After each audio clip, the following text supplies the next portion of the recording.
tuned in to RBLR, the home of Tampa Bay's Reveler Sports. Hello out there to everyone in Tampa Bay and beyond. This is James Knowles coming at you for RBLR Sports and the RBLR Rowdy Show specifically. Tonight I am here as always with my usual co-host, Carlos. Carlos, we usually do this on Monday, but you were being a good student and making sure that you were prepared for a test this morning. So we are going Tuesday night, but I'm assuming It was well worth it. It was. I feel pretty good. I feel like I'm in at least the B-, B+ range. My high school biology teacher always told me C's get degrees. So I'm feeling pretty good about where I'm at right now. Not a bad morning. Did that exam. Took a little bit of time, but feel pretty good about the result. Spent several hours yesterday prepping for that, which is why we are slightly delayed. But nonetheless, it is my favorite time of the year, James. It's playoff season, and I'm so excited to talk about that in a little bit here. But before we get into any of that, James, I want to ask you now how you're doing on this fine Tuesday evening. Yeah, my fiance and I over this past weekend were able to not only attend the Rowdies game, but possibly, as you could hear over the course of this show, we did find some more street kittens, and we are I'm fostering these ones, and if you do hear any little meowing, that is them, but that was our weekend for the most part. And we were able to see something that we are going to talk about tonight. The Rowdies had two games this past week, a 3-1 win versus El Paso, and on Saturday night, what she and I attended, a 1-0 win versus the New York Red Bulls 2. Not exactly the scoreline that everybody was predicting, but, a win nonetheless. So, Carlos, you and I will get 1 point each for our individual scores on, I believe right now it is 23-13 or 23-14. So I am not that far ahead of you for the amount of time that I had a head start. As I've said before, this is not a good look for me, but we've got some playoffs to maybe make up for it one way or another. We're going to have to see here, see as it goes. And that is the preview that we'll be doing tonight. As you said, the playoffs are here. It's amazing that we are at this point of the season. I mean, it seems like we were just getting started on last season almost. And, we went all the way through that. And then Carlos, you came on through this season and now we are at the playoff time yet again. It's just crazy, but we've got a lot to cover, obviously. So let's just jump in and do that. Beforehand, really quickly, I want to say, please follow RBLR Sports on Instagram, Twitter, and Facebook at RBLR Sports. And please like and subscribe to our podcast on all major podcast platforms. Now, Carlos, if you would please give us the quick recap for the El Paso game, and I will do the New York Red Bulls 2 game because I was able to attend that one, while neither of us was unfortunately able to attend the one on Wednesday.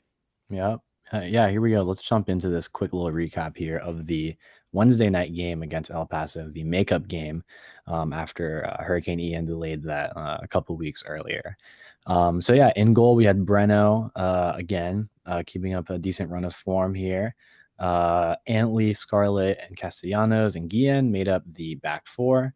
Dalgard, Hilton, and Law made up the midfield, with LaCava playing as kind of the false nine in the middle there. And then Leo Fernandez and Sebastian Guanzati made up the attacking unit for the Tampa Bay Rowdies. The Rowdies struck first and second, with both goals coming from really, really great crosses. Didn't really have the problem here that James and I have touched on a lot this season of having that slow start. We got onto it really, really quickly, had a great start to the game. But after a missed penalty early on in the second half, El Paso struck when Phil Breno did end up, unfortunately, making a pretty silly mistake for a goalie of his caliber, flapping at a corner kick and eventually leading into a goal for El Paso. You could feel momentum shifting a little bit there. El Paso only down by 1, despite having been really dominated for the entire first half and somewhat into the second half. But the Rowdies did manage to hold out with everything they could and ended up rounding out the scoring with a last minute insurance goal from Leo Fernandez. And it was really a beautiful, beautiful goal.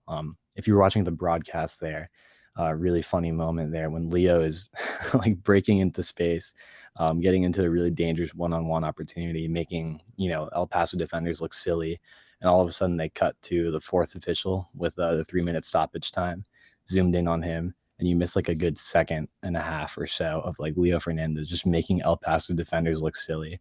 It's cuts away for 1 second. Next thing you know, Leo's in front of goal and he scores the insurance goal there. So really, really fun way to close out what was a pretty intense game. Not necessarily back and forth. I think the Rowdies dominated that for most of the game, but we'll get into some of this breakdown here in a little bit and what was a really, really fun game to watch. Yeah, it was definitely a fun game to watch. And another fun game to watch for entirely different reasons, I would say. The New York Red Bulls 2 game on Saturday, it was just so weird. Eureka and I were there, and we're gonna get into it, but there was a ton of stuff to kind of analyze there. So let's go ahead and get going with the starting 11 originally here. So Phil Breno again in net. He kept his spot, obviously, because we don't have another goalkeeper, if anybody even wanted to replace him. Connor Antley, Lawrence Wyke, Aaron Guillen, and Tate Johnson at the back. More on Lawrence Wyke later, because we obviously have to cover that here. Lewis Hilton and Jan Ekra were in the midfield. In front of them were Dayon Harris, Leo Fernandez, and Jake LaCava, with Sebastian Guenzati up top. And 2 injuries in the first half to Lewis Hilton and Jan Ekra. That really set the tone in this game as a very chippy and dirty match. I mean, Neil Collins described it in the press conference afterwards as a bad advertisement for the league. And I don't know if I want to go that far for the way that the game played out, but it was just so weird to see. There were so many bad fouls from the New York Red Bulls players. But one thing that we also heard from the post conference was that the Rowdies players never really, kind of gave it back, as it were. They never really got drawn into it. So that was good to see. It was very weird, but we never kind of took the bait and started fighting back or anything like that. In between those 2 injuries to Hilton and Ekra were a goal from Leo Fernandez off of lots and lots of chances that we had, but it was only the one that went in. Somehow he scored off a header when we hit the post, I don't know, 2 or 3 times at least. But yeah, it was definitely just a very weird match overall. In the end, it was obviously the 3 points that we needed and wanted. And we had a lovely fireworks show to round out the season. It was not, a cool and crisp autumn night necessarily, but it was not a hot night either. So it was still pretty nice. And it was a good crowd. All of the players were out on the field with the fans during the fireworks. And, that is, I was saying to Eureka after the game, that is the best way that a team can ingratiate themselves, is to actually get in with the fans and be a part of the community.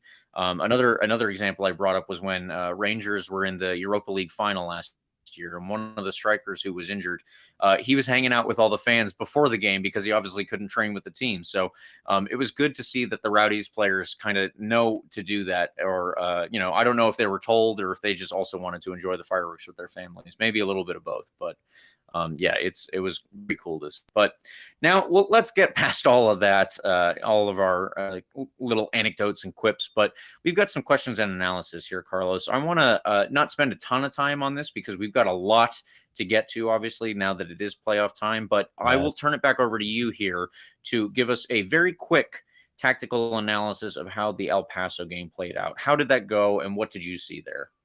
Yeah, so this game was just from, like I said earlier, just from like a fan's perspective, watching the game here in my little apartment in Georgetown. It was really, really fun to watch. Very exciting. I think we started off really well. The first goal that we scored was just a really, really like great piece of interplay. Great little 1-2 between, I'm 95% sure it was Nicky Law and Leo Fernandez. Sorry, scratch that. Nicky Law and Jake LaCava. Nicky Law puts a really, really nice little ball right over the El Paso defender, and Jake LaCava gets on that, puts in a perfect cross to Leo Fernandez, who puts the ball away. The second goal was that really kind of chaotic moment with Sebastian Guenzati. Cross gets driven in low. Guenzati barely gets a foot on it, hits the post. No, sorry. Goalie saves it. But he gets up and is able to just quickly put the ball back in the net. Really chaotic, goal. And I think those are kind of the ones that are sometimes the most fun to watch as a fan. Keeps you on your feet. Very exciting. And then obviously that last goal was that really, really impressive run from Leo Fernandez. who had another player with him running, and I believe it was Dayon Harris, if I'm not mistaken. But Leo saw the space himself and just took it, obviously, and it worked out very nicely. And that wasn't, this wasn't one of those games where those 3 chances were like our only chances and that was it, and we just managed to capitalize well.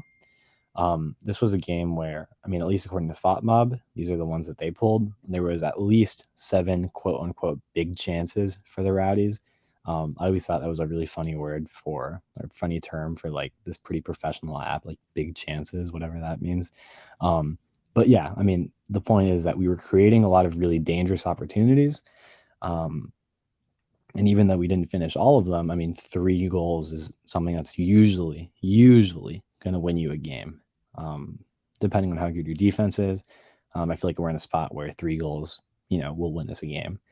And this was the case on this particular night, especially in the first half, where we totally dominated, really imposed our game on El Paso. In the second half, I was a little bit concerned because, if they say, James, 2-0 is the most dangerous lead in all of soccer. You get a little too complacent, and all of a sudden you're only ahead by 1 goal. Next thing you know, it's a tie game. Next thing you know, you're losing by 1. For me personally, I don't think that's something I was concerned about totally, knowing like the group of the guys that are on the field representing our team. It's a very solid group, very talented, very, I think, mentally tough to not fall into that trap. But it did feel like for a little bit, El Paso just really needed one moment to break through and have some momentum again. And for them, that was that silly corner kick, where, again, Phil Breno just made somewhat of a mistake, I think, coming out of for the ball and just totally missing it. I believe it was this game as well. That's like the second time it's happened across the last couple of games. I'm totally forgetting what game the other moment happened with that, where he just fanned on the ball and almost ended up in a goal.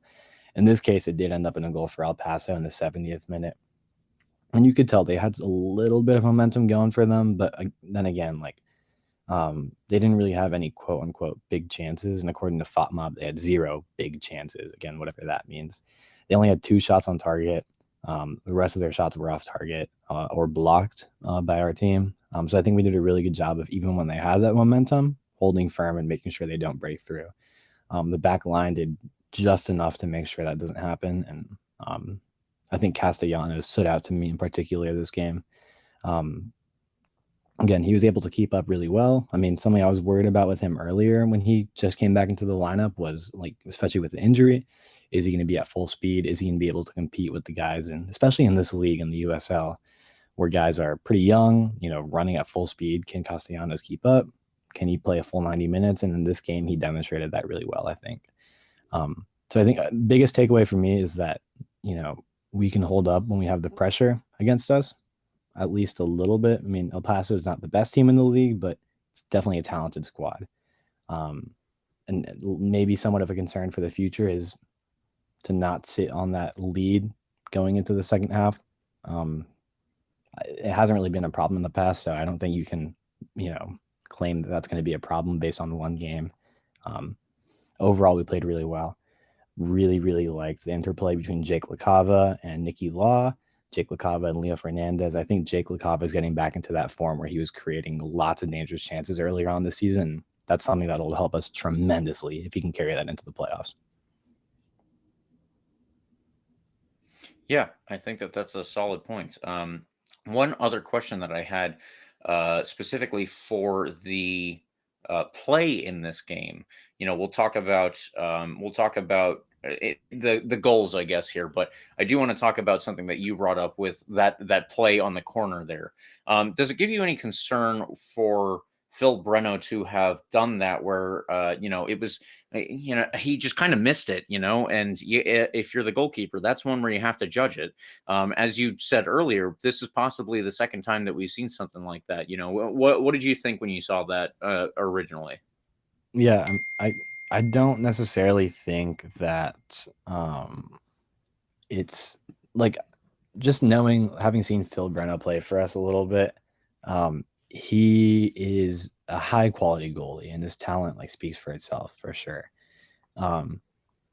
It doesn't feel like we should be fully concerned.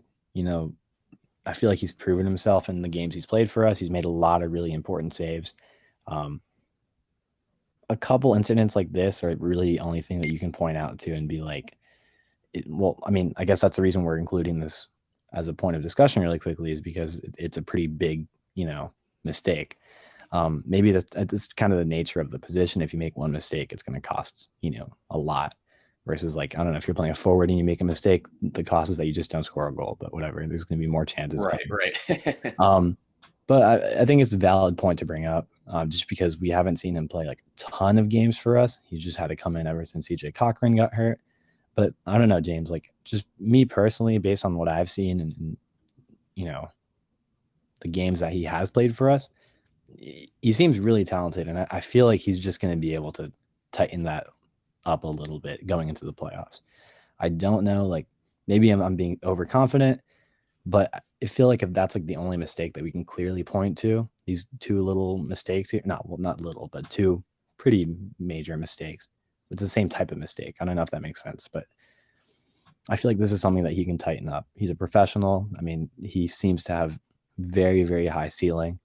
I don't think it's going to be a huge issue going to the playoffs. But again, maybe I'm being overconfident in him. What do you think, James? Well, what I was going to say is, in terms of literally, you said maybe he can tighten this up. Obviously, one of the things that they're going to be working on in training over the course of this week is making sure that he knows when to come out on those crosses and when to stay back. If you're a goalkeeper, you got to make a decision one way or another. You can't get caught in the middle, so to speak. But he will. Other teams are obviously going to be watching these games. They will have scouted that. They're going to know that there is a potential issue, let's say. So I'm assuming if I'm the Rowdies and I'm the coaching staff there, all right, we're doing cross after cross after cross after cross, and everybody, you got to try and knock Phil Breno over as much as you can, and see how that goes. But I think that as you said, if he can tighten it up, which they will almost certainly be working on this week, then I feel a lot better about it, certainly, than just when I watched it and I was like, my first instinct was, that's not so great. Yeah. And it's one of those things, James, that's going to be like, I don't know, one of the things that just might be in the back of my head throughout the game against Miami. Maybe it's just like a little bit of a concern. It's one of those things that doesn't really manifest itself as a concern until it actually happens, because it's such like a one moment type of thing, if that makes any sense. But at the same time, it's like thinking about what could happen in the next, 5 days. I don't fully know how like the emergency goalie type stuff works, but let's say just hypothetically we bring in some goalie from wherever, and it's like this really talented goalie. I'm not sure, like, I feel comfortable just totally inserting like a new goalie for the first game of the playoffs, where it's like, if you lose, you go home. Like, even I agree. It'd have to be like a, I don't know, like Manuel Neuer himself for me to feel pretty comfortable throwing in a totally new goalie against Miami, because that's a position where we talked about this at the beginning of the season a lot, or when I came onto the show, at least, because I mean, CJ Cochran was still kind of developing that chemistry with his back line. And it took a while for me to feel pretty comfortable with that, especially because last year we had such a, really well-knit, tight-knit group in the back that played like every game together. I just feel like if you bring in a totally new goalie and, have to try and rebuild that chemistry again in like a couple days, I don't know if that's going to work out well for the team, because then, let's say like, this is Phil Breno's, like, this is his only weakness, is like the occasional like crossing thing and not being able to get to the ball in time or misreading it. If you bring in a totally new goalie, unless he's like the best goalie in the world or something, like that opens up the door for a lot more mistakes, I think, and playing the ball out of the back. The chemistry there is going to cause a lot more mistakes than I think if we just leave Phil Breno in. So I don't know. I'm putting that out there, if that, like, in case we do get a goalie this week or sometime, whatever, maybe before the next playoff game, if we make it past this first round. But like, I think just to put that out there preemptively, I feel like Phil Breno is my guy going into the playoffs, no matter what. Well, you did say Manuel Neuer. If he wants to stay fit for Germany but not play as many games as Bayern Munich will, then we'll consider him. We'll deign to consider a man like Manuel Neuer. But yeah, so I want to do really quickly the New York Red Bulls, and then I want to go back to focusing on individual players here really quickly. So the game against the New York Red Bulls, I think that the tactical background to this game wasn't really super important in terms of like describing how the game went.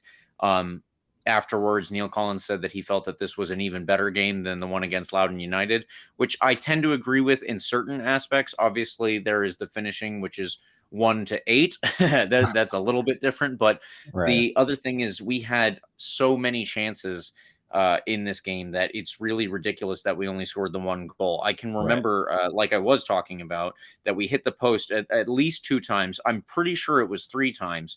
But, that's one way or another. If you look at the stats really quickly, the possession was 72% to 28%. And that is like peak Barcelona tiki-taka level of possession. Like that's absurd. The shots were 21-2 to 2. I mean, come on. And it's kind of silly that we had 11 shots on target and only one of them actually went in. Again, on target doesn't necessarily mean those ones that hit the post, but whatever. I think that overall the Rowdies did pretty well. What really defined this game for the Rowdies fans, were the potential injuries that were happening every time that a New York Red Bulls player was going in for a tackle, it seemed.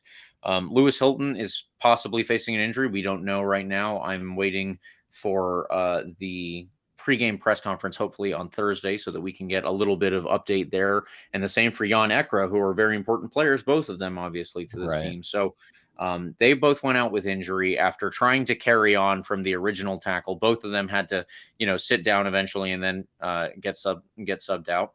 And there were plenty of other huge, ridiculous hits on our guys. I was like blown away that it took as long as it did for somebody to get a yellow card, and then past that, it took even longer for somebody to get a red card. It was nuts that we were in the stands, everybody kind of looking like, "What are you doing, referee? What are you doing?" And in the end, it was only the one red card to Omar Valencia, but that was in the 74th minute. Like you kind of got to set the tone a little bit before then, and whatever, at this point it's past.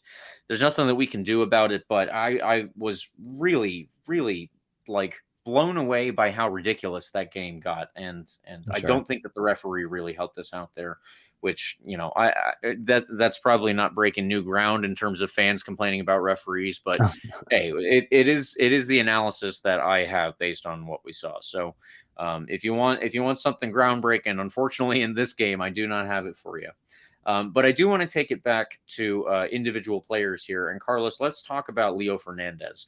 He was out with a red card suspension against Loudoun United. He comes back, and there are 2 games left, and he scores in both of them. What do you think about someone, keeping up his streak like that? Sebastian Guenzati also kept up his streak with a goal against El Paso. Yeah, I mean, Leo Fernandez is... I mean, he's him. He's him. Like, he just doesn't stop. It's crazy. Like, the fact that he can come off a red card and, I mean, go back into it like he never left is just wild to me. Especially in a game where, he's sitting on the bench and he sees his team score 8 goals. Like, it's not like he just stepped back and let everybody else keep up the scoring. Like, he just went right back into it. He said, all right, my break's over. It's time for me to come back. And scored twice, scored across both these games. So he is like the definition of hot right now. So going into this playoffs, I mean, he's the kind of guy you want at the front. You know what I mean? It's really an incredible season that he's having. And it kind of just raises the question of like, why wasn't he up there earlier in his career? No kidding. Rowdies and everything. But I mean, that's for another time. I mean, this is just, it's insane, and it really is like the best position you can be in going into the first round of the playoffs on Saturday. And then same thing with Guenzati. I mean, he's not at like the Leo Fernandez level of scoring yet by any means, but he is really, really starting to get back into that form that, at this club and everything. So is that saying that he's going to score a bunch of goals in these playoffs and he's going to, whatever, he's like, I don't know, but it seems like he's definitely contributing a lot more and getting involved in a very meaningful way. He's getting involved in the play creation, the chance creation, getting a couple assists every once in a while. But obviously his main job is to be on the score sheet, and he's finally doing that again. And it comes at a great time, like you said, and like I've said over and over again. If these guys can get hot at the right time, like there are very few teams in this league that can stop them. And every time I open Twitter, I like to see what the experts are saying. You know, John Morrissey, the USL Tactics guy, and you know, some of the other commentators around the league. I've seen a couple of these guys put the Rowdies out there as, you know, their team to win it all. And I think it's just because of the form we're in right now and the guys that we have leading this team right now. I mean, it's a good team all around, but to win a championship, you need, you know, a star player. And I think we have one clear star player, but a couple guys right behind him that can break out into that kind of form at any given moment. And I think that's the reason, you know, people are liking us and liking our chances right now. Yeah, I think that's pretty well put. Now, Sebastian Guenzati is kind of on the up, as you said. Right. His star is rising, but at the same time, we might see another one that's kind of dipping right now. A player who has not played that was much more heavily involved early this season was Steven Dos Santos, and you made a point that you wanted to, you know, figure out what his role is kind of with the team right now. What are you thinking based on what we've seen recently? Yeah, it's a strange time. It's a strange time. I think we can kind of chalk some of it up to Sebastian Guenzati getting back into form and playing the position that Dos Santos would otherwise be playing. This is something that I advocated a lot for on this podcast is you know, putting Guenzati back into that striker role and less into the La Cava winger role, because I think that's where Guenzati plays his best soccer, is as that main striker. And obviously it's working. I mean, he's doing really well, but it's obviously coming at the price of some Steven Dos Santos playing time. My biggest question is, you know, when Guenzati wasn't in form earlier this season, for much of this season, and it was Dos Santos playing a lot, you would always see Guenzati kind of coming in like the 60th, 75th, 80th minute. You really haven't seen that much, you know, for Dos Santos coming off the bench for Guenzati or whatever. Maybe that has to do with Guenzati being a little more dynamic as a player and being able to play on the wing if he has to. You know, Dos Santos, like, kind of because of his stature and you know, his kind of lack of speed, is kind of really his only main position is that main striker role. And I guess that's just kind of been not needed a ton right now. And it's one of those things where it's like, if it's working, don't fix it. But I think it does raise a question of like what his role is going to be in the playoffs this year. I don't know. Like, we'll have to see what happens, because obviously, like, it's working right now. We're firing on all cylinders, maybe with the exception of this past game against Red Bulls. But at the same time, we had infinite number of opportunities, just couldn't finish them. So maybe he gets some playing time, like on the back end, like 60th, 70th minute. But really, like, the main go-to sub for Neil has been Lucky. It's been Guenzati off and Lucky in like the 70th, 75th, 80th minute. Mm-hmm. Yeah. Which is, I don't know. I think it's just worth bringing up as a question here, because it's coming at the price of Steven Dos Santos not playing much at all. So again, what that's going to look like in the playoffs, who knows? I mean, it's a good position to be in, right? To have that kind of talent. And that's not even mentioning Kyle Gregg. I mean, where's that name been? Obviously, like, he hasn't been on like the level of production as you know, Dos Santos or now Guenzati, but still, I mean, that's just another player we have kind of as an option. So, but I think my biggest question is just kind of what Dos Santos' role is going to look like in the playoffs. I don't know if you have any thoughts on that, James. Yeah.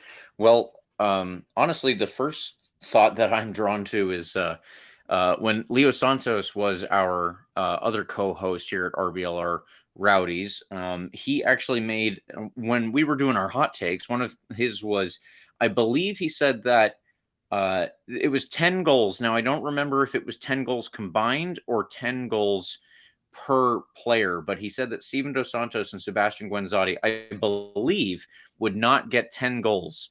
And I think that he said individually, because combined right now they have for Sebastian Guenzatti 5 and for Steven Dos Santos 7. So that was actually a little bit interesting that he made that prediction back then, because the production was a little down at the beginning of the season, and obviously we're kind of dealing with the fallout from that now. I feel like that's kind of a harsh way to put it, but Sebastian Guenzatti is on the way up, and he can kind of make up for the lost time, I'm sure. But if one of them isn't playing even, then it might turn out that Leo was correct all along. But yeah, I don't know. It's very interesting. I'm not sure just what Sebastian Guenzatti can drop back a lot more. As you said, he does a lot more things in terms of the buildup. But Steven Dos Santos, what his role was last year, they played it to a T on the attacking side. It was Sebastian Guenzatti who was kind of playing, I believe, in the Jake LaCava position, free to roam, so to speak. In fact, actually, I guess it was more the Leo Fernandez position. He was, free to go wherever he wanted to. And then Steven Dos Santos up top was the target man who would bring the ball down and facilitate the rest of the attack, while Jan Ekra was there to kind of drop back and help the midfield, or if we didn't have the ball, to apply pressure to the opposing defenders. And it's not what we've seen this year. So over the course of the year, this team has changed quite a bit from that, and we've even played with different formations at different points. So it's definitely hard to see exactly what everybody's role is here. I'm a little I don't want to use the word worried, because I feel like Neil does know what he's doing, but for Steven Dos Santos, I'm not sure what the next step is in the next couple of games. But one thing that we do have to say, Carlos, we do have Lawrence Wyke back. He was he had his suspension canceled by a review panel for the league, and he started the very next game afterwards. So I don't want to take the time to do this right now, because we're in the middle of a review, and this is kind of it was on the field, but all of the adjudication that came off the field. So let's discuss that in the extra time segment. We'll come back to that later, but we do know he will at least be available for us moving forward. Now, with all of that being said, let's do our man of the match quickly, final standings, and then we'll get into the real meat and potatoes of this whole episode, the playoffs. Let's do that. Carlos, if you want to give me your men of the matches, then we can get going here. Yeah, let's do it. So I think for the El Paso game, the Wednesday night game, it's hard for me not to take Leo Fernandez, because he got the 2 goals. I've been back and forth on this. So I'm just going to take the safe option and say Leo Fernandez. Obviously, the guy right now, he's on fire, and I think it's really, really worth mentioning his name again, because of how, at least for me, I think it's incredibly impressive for him to get the 2 goals right out of his suspension. Very, very impressive. And then I'll just name my other man of the match here for the Red Bulls game. For this game, it was a 1-0 game, and for the shutout, I'm going to take somebody on the back line. I'm going to take I think I'll take Aaron Guillen. I'll agree with Fatmob. I know Fatmob had Guillen listed as their man of the match. He played a great game. He didn't really have a ton to do, but I think it's worth mentioning a backline player for the man of the match here, given the fact that Phil Breno did not have a single shot on goal to deal with. That's really, really impressive, no matter who you're playing. I don't care if it's the worst team in the league. Like, not allowing a single shot on target is really incredible, and I think the whole back line deserves a shout out, but Aaron Guillen in this particular case will be my man of the match. And then I'll give one more shout out here too. I think it's worth noting Etu had a really, really good game against Red Bulls, and even El Paso when he came in. He's been very much impressing me across these last couple games when he's had to come in, when he's been called on. I mean, he hasn't ended up on like the stats sheet for an assist or a goal or anything, but I don't know, like his dribbling, I don't know if you noticed that, James, like across these games, his dribbling and chance creation was like out of nowhere for me. I always saw him as like more of a defensive midfielder. Just a random player that really caught my eye. these past couple of games. Yeah, no, I think that NYRB2 did not hurt his chances of coming back next season. I think that he's definitely shown. I wouldn't say, mostly he has stepped into the game when Jan Ekra is unavailable, and I'll get to Ekra in a second. But he's shown himself to be a more than competent deputy. If I can not combine those words while I'm talking, he's definitely good at keeping the ball, facilitating the midfield movement, and when he needs to break things up when the opposition has it as well. So I'm not upset by any means with anything that NYRB2 did. But to get back to Jan Ekra, he was my man of the match for the game against El Paso. Obviously, Leo Fernandez is super important in that game, and there's no way around that. But Jan Ekra did have a big role as well. He, facilitated a lot of things in the midfield, and, he was involved as well when it came to the actual plays that led to the goals. So I'm not gonna let him go another game, I guess, without giving him a little bit of recognition, because as we stated last year, RBLR stands Jan Ekra, and I am going to make sure that he continues to the stand. Is that the, now I sound super old, but we're just going to skip past that and move to my next man of the match. My next man of the match for the game against New York Red Bulls was a man who was, I think, probably the most dangerous man on the night, other than, I guess, Leo Fernandez, who actually put the ball in the back of the net. But Dayon Harris created so many chances all game long. He was so good. And that was the kind of performance that you have been talking about, Carlos, a lot, where you want to see him, turn it on, not just as a sub, but from the start, and show that he can do it. Now, obviously, it's the New York Red Bulls too. It is literally the worst team in the league. But hey, just like everything else, maybe you just need that little bit of confidence to show you that you can do it, and that you will be able to do it against other teams as well. Afterwards, you feel a little stronger, and you go and you do that. That's what I'm hoping to see anyway. But yeah, those are my two men of the matches for our final two regular season games. And we can now jump into the final standings of the season. It was an interesting way to finish it over in the West. Everything was obviously done in the East, but let's go through that now. Louisville City obviously stayed atop the East with 72 points from 34 games played. Want to go ahead and just say congratulations to Louisville City. Not a fan of the team, but they deserve that for the way that they've played this year. Memphis won away to Tulsa on Saturday, much to everyone's chagrin. While we were watching the fireworks, they did put that one up on the big screen. And we saw them move or stay in second place with 68 points from 34, and we in third with 67 points.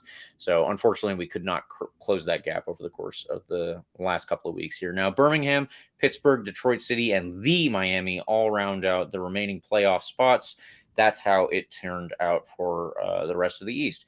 We will take a moment and extra time to go over the actual structure of the playoffs, so obviously stay tuned for that as well. But we didn't want to do that in either of these previous segments just because it wouldn't quite fit with what we were trying to cover in them. Now, San Antonio won the whole league with 77 points from 34 games played. A bigger congratulations to them because they did something even more impressive. But they really deserve a lot of kudos, and I'm kind of interested to see what'll happen with them in the playoffs because they seem to be just such a steady team. It's one and done here, and anything can happen in these games. But I find it hard to see San Antonio doing, I don't know, making any huge mistakes and doing poorly along the way. We're just going to have to see how it goes.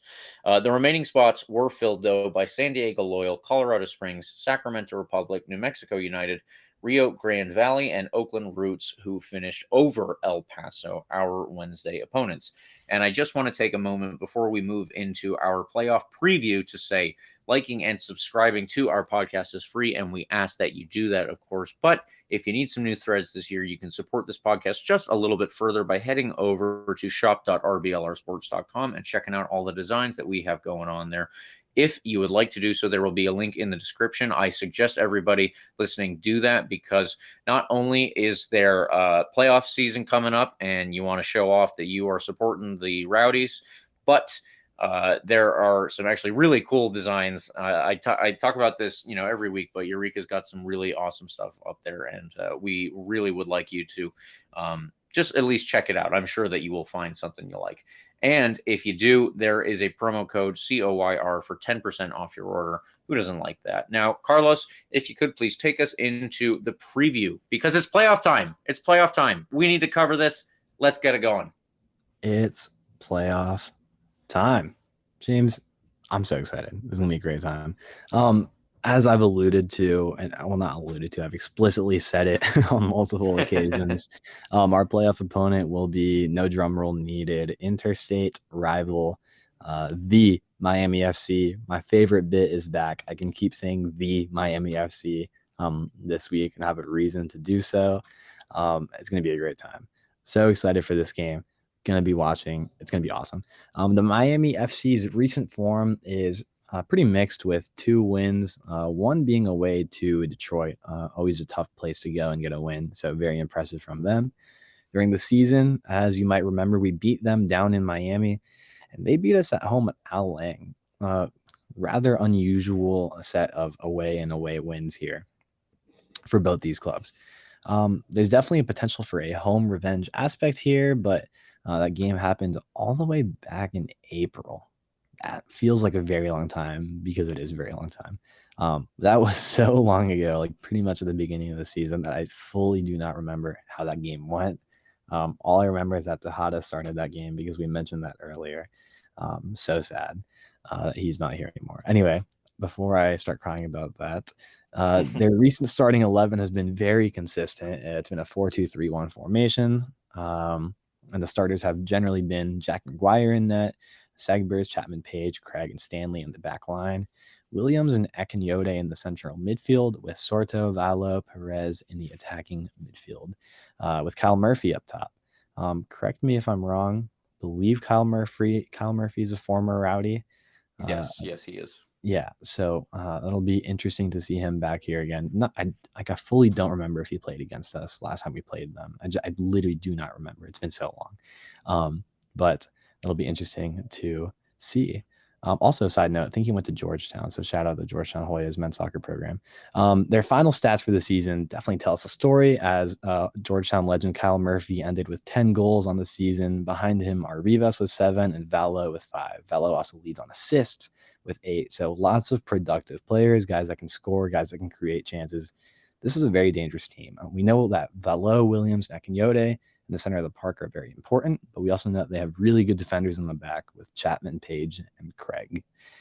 These games do tend to get chippy even in the regular season. The rivalry, at least on the field, is real. Maybe not in the stands, maybe not in the Twitterverse, but at least on the field, the players do care about this game, maybe just a little bit more than other games. We need to be prepared for them to press us selectively and kick us just generally. They may also look to unleash players like Perez, Sorto, and Rivas with balls over the top. It's a very dangerous team. I've been doing a lot of, I'm not going to say scouting. I've just been reading USL Tactics at USL Tactics on Twitter. Shout out John. He is so smart, and he's called this game one of the most compelling games, tactically at least, because Miami is we're playing them because we finished in 3rd and they finished in 6th. But, their recent run of form has been pretty impressive, and this is a team that can do some damage. So I definitely think this game is not going to be some sort of walk in the park by any means. With that being said, John also did pick us to win the tournament, the whole final. So he did pick us to win this game, but at the same time, it's going to be a compelling game to watch for all the reasons I listed, and for the tactical reasons. If you're into all the tactical stuff, it's going to be really fun to watch. With that being said, before I keep rambling, James, give us some thoughts about how this game's going to go and how the game is going to turn out. What's the score going to be? Yeah, so I think that we are obviously in a good run of form right now. But we do need to consider that we've had trouble with the Miami. We've had trouble with them even at home. I think that the game that we lost at home was in April. I know it was in April, but I think that we need to remember, because the game was in April, that was our worst stretch of the season. We were having, a rough time because there were, I don't remember exactly how many games, but I believe it was 7 in 3 weeks, something along those lines. Regardless, yes, it was a very difficult period, and we need to keep that perspective when we remember that that is when we lost to the Miami at home.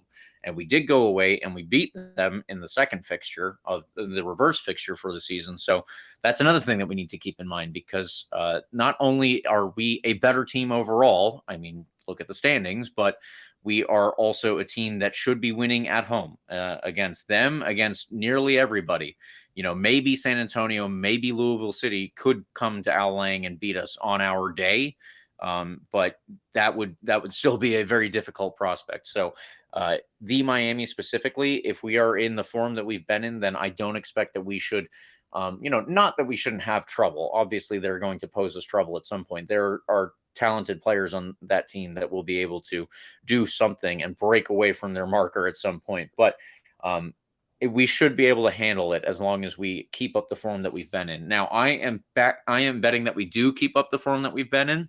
This was something that I brought up with Neil Collins in the post-game press conference, that, it seems like form going into the playoffs is really important. It's how Orange County got into the playoffs last year and then went all the way, as all of us Rowdies fans hate to remember. But if we are this on fire going in, I really don't see how Miami is going to stand a chance. And I'm going to go ahead and say 3-0. Wow. That's bold. I'm not going to get that confident, James, to be honest. I'll put this out there. I think we're going to win. I think we're going to win. I really like our odds. But again, this is a team that's in pretty good form. I mean, they've only lost one of their last 6 games. It was to Las Vegas in a pretty high-scoring game. Las Vegas, not necessarily the best team by any means, but it was out there, out in Las Vegas. So always tougher to win on the road. But with that being said, this is a different team from the team that, and when I say this, I mean the Rowdies. The Tampa Bay Rowdies are a different team than the team Miami played way back in April. I don't think it's going to be a similar situation at all. I think we've, like you've mentioned, I mean, we've gotten so much better since then. We're out of that pretty rough stretch of games. I mean, I don't want to get too confident, so I'm going to say, I want to say 2-1. I want to say 2-1, and I think that's going to be, I think their goal is going to be a goal that comes kind of like late. It's going to be an 83rd, 84th minute goal or so, kind of get some momentum back for them. Everybody in the Tampa Bay Rowdies stands and watching at home gets a little tense, and 6 minutes to go. And I think it's one of those games where we close out, defending a lot, defending from that equalizer. It just feels like it could be one of those types of games. Get on the score sheet early. But I mean, like you said, I think we're just on paper and on the field a better team. I'm looking at, our overall season stats now that the regular season comes to an end. I mean, we have guys that can score lots of goals at any given moment. You know what I mean? Like Leo Fernandez has 19 goals, man. 19 goals. Jake LaCava has 12 goals this season. Even Steven Dos Santos has 7 goals, and he hasn't played in like a month. Deion Harris, out of nowhere, all of a sudden is scoring, goals in bunches here. He has 5 goals on the season. Sebastian Dahlgaard has been such a huge revelation for me this year. And his goal scoring ability and his chance creation, I mean, he is awesome. Guanzati obviously is getting back into the form. Even Lucky can come in, as we know very well, he can come in the last couple minutes and score some goals and cause some chaos. Even Jordan Scarlett's gotten on the score sheet twice now. I mean, we have people that can score goals. I don't think scoring is going to be an issue for us in this game against Miami FC, especially because Las Vegas put 3 goals on them. I mean, we can do it. So With that being said, I think we do score a pair of goals, and then who knows? The Miami FC gets a breakaway chance, silly mistake from one of our backline guys, and they score a goal in the 84th minute or so. randomly specific, prediction, but it feels like that kind of game. So I'm going to go 2-1 win for us at home, putting us through to the next round of the playoffs against whoever that may be. Yeah, we don't know at this point because they will reseed it. So we will have to see who is left and who is where based Right. on that. But yeah, all right. So that will do it for our preview. It is a huge game. So if you can get to Al Lang, we don't need to tell you. You got to be there. You already got to be there. But we're going to talk about that a little bit more in our extra time segment, which we want to start off with Lawrence White.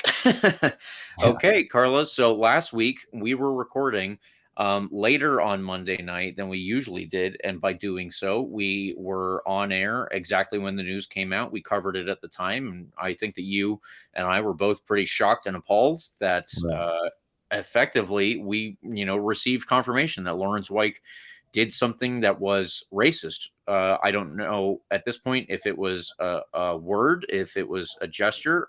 Stuff online seems to lead me to believe that it was a gesture, but from afterwards, the league then came back and had a panel review this, and they found that there was not enough evidence to, I don't want to say convict, but it was appealed there and overturned. I think that the league looks kind of ridiculous for putting that out there without having got the confirmation.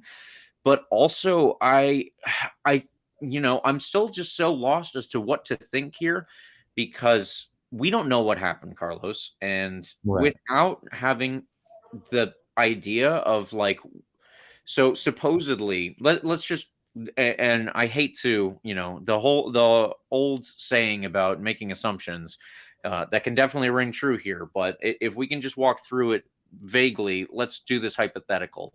Let's say that Lawrence White did some type of gesture. I don't even have an example, if I'm being perfectly honest. Some type of gesture that could be misinterpreted as racist. Again, I don't know what kind of gesture you would do as a anything that would be a racist gesture, but you didn't mean it that way. So I don't know. Let's just say that something like that happened. A player on the Monterey Bay team sees this and they do take it as racist, but Lawrence White was not meaning it that way, whatever it was, everyone on the Monterey Bay team sees what they see and they think, well, obviously this was racist. I would like you to please get rid of this racist man for doing a racist thing on the field, something that the league is supposed to have a zero tolerance policy for. Everybody gets that. Okay, cool. Understandable. There were a lot of fans who were already saying, okay, well, Lawrence White needs to be gone next season. And then the Rowdies said that they would appeal the decision because they stood by their player as not having done anything racist, or at least not having intended to do anything racist. And again, I'm not sure if we're doing, it's a gesture. I really literally do not have an example of what that could look like. If it was a word, maybe it was something that he said that is close to a slur and it was misheard. I mean, I don't know. That's like the best example that I can think of. It's so hard to form an opinion here. Because we don't know what happened, but the Rowdies stood by their player, and that includes, all of his teammates. The whole team stood by him, and I guess that right now we gotta take it that way. I really hate to see stuff online that is, there are people who are blaming the quote unquote everything is racist crowd. I think that that's absolutely absurd. Get out of here with that. But there is a middle ground between, the people on Monterey Bay are idiots for thinking that a racist thing could happen.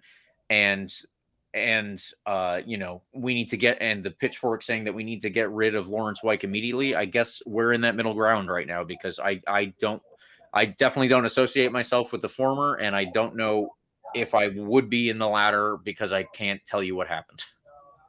Yeah. I mean, this has been such a huge point of discussion the past week. I feel like I've ran out of things to say, and I think the best course of action for everybody here can be to, especially if you're a Rowdies fan. I mean, you have emotions attached to this, given that Lawrence White has been a very valuable player, both on the back line and in the central midfield area. Oh my goodness, what is going on in the apartment across? I don't know if you can hear all this yelling. Anyway, apparently lots of emotion going through my apartment unit here. But I mean, with that being said, I think the biggest and most reasonable course of action for the average Rowdies fan here is, you have to respect the Monterey Bay players for, they've sat out of matches at this point, multiple matches. Yeah, So, right. I mean, it's not, you can't like say that that's not valid, because I mean, these are guys that get paid to play this game, and they're, not, they're not playing the sport that they love for, having experienced what they feel to have been racist in some sort of manner that obviously none of us can really point a finger to because we don't know what happened. So you have to respect that, like, view that sentiment, that feeling, because I don't think any of us are in the right to invalidate that. No. And at the same time, the Rowdies players, a locker room, and a club that we know to be very that wouldn't accept any sort of racism, has come out and said that we fully stand behind our player. And we have players in the locker room who would not stand with a racist. And I can say that very confidently, based on the quality of people we have in the locker room, I think. And I mean, the whole team has seemed to come out in defense of Lawrence White. So, I mean, again, it's one of those things where at the same time, you can't really invalidate that either, because these are guys that you know to be good people, a club that you know to a club that wouldn't accept this kind of thing. You know what I mean, James? Maybe I'm rambling here a little bit, but I think you're right. You can't claim that one side is correct for sure, but what you can do is respect that both of these, I don't even want to call it sides, because I think everybody's on the same side here. Both of these groups have very valid feelings on whatever happened and whatever occurred. And I don't think anybody can say that either group is particularly incorrect, because we just don't know. And that's what makes it so complicated. But with all that being said, the league, like you said, looks totally ridiculous. Like, that's insane that they went from casting like the longest suspension for this kind of thing ever, or second longest suspension, and then, within a few days reverting back to actually like no suspension at all. I mean, it's ridiculous, because if there wasn't enough evidence for this kind of thing, like, why throw a 12-game suspension out there? Like, it's just like, something to kind of quell the fire for a little bit, or, at the same, like, it's insane. It really is crazy. I don't know. It's a very strange situation, and at the end of the day, unfortunately, it does make the league look very, very silly, to put it lightly. So I think it's one of these things that you just have to respect everybody's feelings on it, because we don't know what happened for sure. And that being said, I think we can respect both, the Rowdies locker room and Lawrence White, while also respecting the feelings and the experiences of the Monterey Bay FC players. Absolutely. I think that's well said. And your point about, the character of the players in the Rowdies locker room, I think that's what we as Rowdies fans need to focus on. I really doubt that they would stand behind, everybody. As far as I'm aware, everybody was roughly around the same place where this occurred. And, if Rowdies players had seen or heard something that was racist, I think that they would just as soon call it out, but they are not. And I'm at a loss in where I fall on that, but I will respect the Rowdies locker room, because I do think that there are a lot of players there who have shown themselves in multiple ways that this is not something that they would tolerate, and that's not something that they would want to be a part of. So I'm gonna respect, I guess, that as well. And that's where I can leave it. That's the only place that I can leave it for the time being, unless some day one of them comes out and says, this is what happened, this is what didn't happen, then, we will be left here to wonder exactly where it was. But what we do know, as I said, Lawrence White is back. He started in the game against New York Red Bulls, so he will possibly be on the back line or in the midfield. We'll just have to see. But yeah, let's move on to the next one here. I don't want to get ahead of ourselves and start predicting, what'll happen if the Rowdies beat the Miami. I know that I already did predict that they would, but let's cover the playoff structure without any of that kind of expectation, because it's one and done from here on out. Anything can happen. And if we lose to the Miami, as improbable as I personally think that will be, then that's the end of our season. So, Carlos, we'll just put that disclaimer out there that we are not saying the Rowdies are going to do this and the Rowdies are moving there and we're going to play. No, this is just the structure of the playoffs, and possibly we'll use them as a hypothetical at most. But here it is. So Louisville City, by dint of their having won the Eastern Conference, have a bye week. If you remember from last season, the Rowdies won the Eastern Conference, in fact, the whole league, and they got the bye week. With that being said, all of the remaining teams in the playoffs, 2, 3, 4, 5, 6, and 7 will play each other. 2 versus 7, 3, 6, 4, 5. And that is how we ended up playing the Miami FC. Now, in the winner of each of those games will move on, and it'll be reseeded after that. So just as a hypothetical here, if the Miami did win, then they would play. They are obviously a lower seeded team, so they would probably end up playing a higher seeded team. If they end up being the lowest seed team to move on to the next round, then they would end up playing the highest seed, which is Louisville City. If the Rowdies do win, as I currently think that they will, then they will end up playing a lower seed than them in the next round, more than likely, provided obviously that one is there. I'm assuming based on numbers, one will have to be there. But yeah, after that, it will move on to the final for the conferences, the Eastern Conference and Western Conference. And then after that, obviously, the winner for each conference will play in the USL Finals. So that is how it's going to go with the bracket reseeding. We just have to see, who moves on to. Maybe Memphis will get knocked out and the seventh seed team will move on. I really just haven't got a clue here because of that one and done structure. It's going to be heart pounding. It's going to make me possibly lose my lunch a couple of times. We're going to have to see exactly how it goes. But it's really, it's really nerve wracking. And I think the last thing that I got to say here, at least from my perspective, these are the playoffs. You got to get your ass to Lang. If you are anywhere near the state of Florida and you have green and gold somewhere in your house, put it on, drive down, get there, and be there.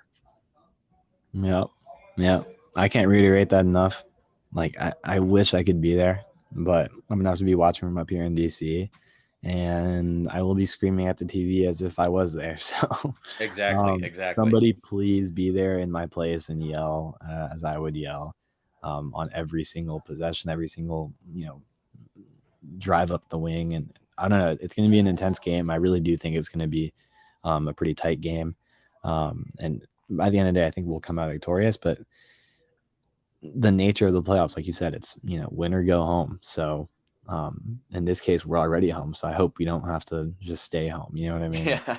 There's going to be a lot of intensity, a lot of drama. I think that's what soccer and these kind of playoff games are all about. So I'm very excited for it. I'm very excited for the rest of the playoffs too, James. I mean, I think this is about as open a bracket as I've seen in recent times. I know San Antonio is supposedly the best team in the league. I don't fully know a lot about them, but it feels like the USL as a whole is pretty open this year. And, I think the clear safe bet would be, Louisville versus Rowdies or Louisville versus Memphis in the conference final. But I don't know. I mean, Louisville could lose in the next round. And there's a lot of good Eastern Conference teams. I really do think it's pretty open. So it's just going to be a really fun watch. And at the same time, there's a lot of good teams in the West. San Antonio might be the clear favorite, but on any given moment, they could make a mistake on their back line. All of a sudden, they're down 1-0, and the game finishes 1-0 for whoever they're playing against. It's going to be really open. It has It's going to be happened really before. fun. Yeah. I mean, last year, was it last year? A couple of seasons ago, Phoenix was like the best team in the league. They were like playing really well, and I think it was El Paso that knocked them off, right? Anything can happen at any moment, so it's going to be really fun to watch, and I think we're in for a couple upsets. Hopefully not the Rowdies. Right. And everyone, just remember, there aren't going to be very many, if any, away fans this game, so those seats got to be filled. You got to get your ass there, and you got to sit in them. Yeah. All right, Carlos, I think that's it. I think that is the best way that we can leave it here with a playoff game coming up. We just got to make sure everybody's hype, and I've got to keep posting about it as we build up to the day. And on Saturday, it's do or die. Yes, be there. I mean, you summed it up best. Do or die. It's going to be everything. These guys will leave it all on the field, and I'm fully confident about that. So I think we're in for a show. All right. Well, there you have it, folks. We are going to turn it out. We're going to turn it out here and call it a night because we've got to sleep and get ready for the Saturday game. I know that I have not had a ton of sleep recently. So if I'm going to build myself back up to top streaming form, then I need to be able to get some good sleep for Saturday night. And that starts with a full week. But yeah, thank you, listeners, for tuning in. Follow RBLR Sports on Instagram, Twitter, and Facebook at RBLR Sports, of course. And you can follow me if you'd like. I'm going to be posting about the playoffs as much as I can. I just put my yard sign up telling everybody that it is playoff time and they need to get rowdy. And yeah, I will be doing that on at RBLR Sports, I should say, on Twitter. What about you, Carlos? At Carlos TPA10 on Twitter. I forgot to check my Twitter when I do my favorite game of what have I been tweeting about the past couple of days for this part of the show. Just retweeting Rowdy stuff. I mean, it's a usual Monday or Tuesday night for me. Currently looking up flights to San Antonio just in case on the other tab. So whatever. So excited, James. It's going to be an awesome time this weekend. Absolutely. And please like and subscribe to our podcast. We are on Spotify, the iHeartRadio app, Apple and Google Podcasts, YouTube, and all other major podcast platforms. Now, for the regular season being done and the playoffs beginning, come on, you Rowdies.